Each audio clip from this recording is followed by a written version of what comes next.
हो, बरोबर आहे.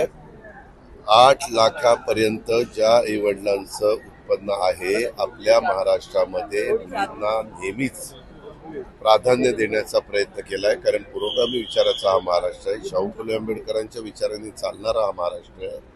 छत्रपती शिवाजी महाराजांचा आदर्श डोळ्यासमोर ठेवून पुढे जाणारा महाराष्ट्र आहे. म्हणून आपल्या इथं मागासवर्गीय समाजाच्या सगळ्या मुलींना मुलांना मोफत शिक्षण असतं.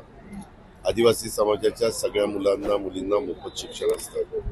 परंतु समाजातला एक असा घटक आहे की त्या घटकामध्ये देखील गरीब वर्ग असतो.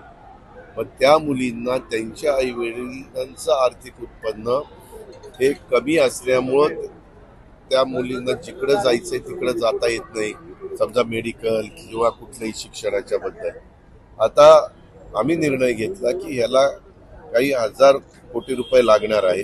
हे जरी लागले तरी चालतील, पण त्या मुलीला असं वाटता कामा नये की माझ्या आई वडिलांची आर्थिक परिस्थिती ही कमकुवत आहे म्हणून मला चांगलं शिक्षण घेता येत नाही. त्याच्याकरता त्याही घटकाला 8 लाखापर्यंत, 8 लाखाच्या वर असेल तर आई वडील त्यांचा खर्च करतीलच, पण 8 लाखाच्या आत जी मर्यादा घातलेली आहे त्याच्यात आम्ही तो देण्याचा निर्णय घेतलेला आहे. 23 बोर्ड एग्जाम में 24 स्टूडेंट्स ने डिफरेंट सब्जेक्ट में 90+ मार्क्स स्कोर किए।